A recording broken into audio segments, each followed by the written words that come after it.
Good day, I'm Theodore Henry, and this is your JIS News for Thursday, October 24. 3,300 households in southeast St. Elizabeth are now benefiting from regular access to potable water. On Wednesday, Prime Minister Andrew Holness commissioned the Essex Valley Water Supply System. The project, costing $630 million, was undertaken by the National Water Commission. It will serve communities such as Junction, Myersville, Nain, Warminster, Long Hill, Stevens Run, and Ballards Valley. At the function, the Prime Minister urged beneficiaries to pay their bills and conserve on the commodity. We value you, and we are putting the money where our value is.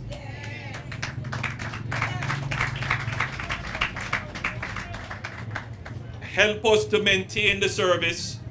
Help us to ensure that the cost is affordable to everyone by each contributing, paying your bill. That's all we ask. Conserve on the use and pay your bill. Within 2 years' time, Jamaicans will finally welcome the new Western Children and Adolescents Hospital in Montego Bay.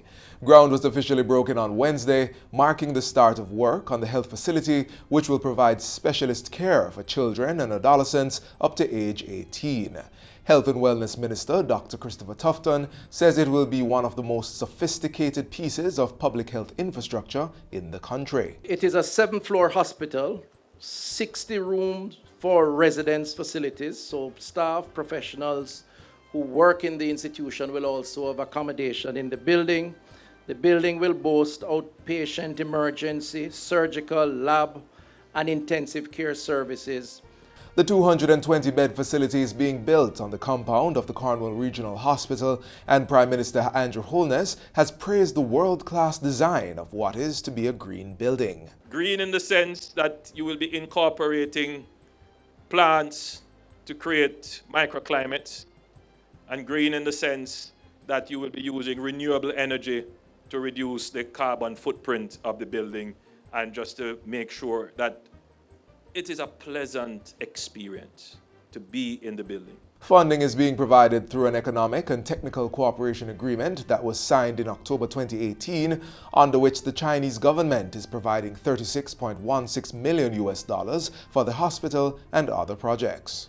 This hospital is a gift from the Chinese government and the people to Brazilian, Jamaican government and the people, especially to Jamaican younger generation.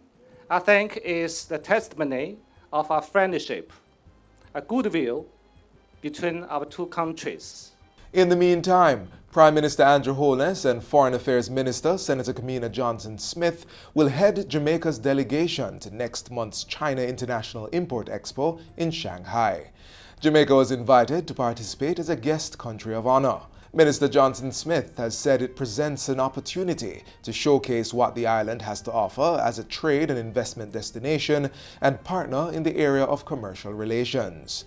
China's ambassador to Jamaica says he expects it to further strengthen and expand the cooperative relationship between the two countries. Prime Minister, you are most welcome to China. I'm fully confident with our joint efforts. Your visit will be a historical one, a successful one, should be a new milestone in our friendly relations. The contracts have now been signed to construct a new fire station in Port Maria, St. Mary. The World Bank is providing a $217 million loan to build the fire station, which will replace the one that had to be abandoned in 2006. Commissioner of the Jamaica Fire Brigade, Stuart Beckford, says it is a historic moment for the members of the fire service. We look forward to the construction of this facility as there are several communities that are served by the Port Maria Fire Station. And though we are in a rented facility, it's not the most ideal, but we make do with what we have. The new Port Maria Fire Station will contain a number of amenities, such as dormitory facilities to accommodate 80 firefighting men and women. And finally, local government minister Desmond McKenzie says he will be seeking to decrease the turnaround time for the acquisition of garbage and fire trucks. Mr. McKenzie says his ministry is currently preparing a cabinet submission which may require Parliament's approval to eliminate a few of the regulations governing the purchasing of such trucks.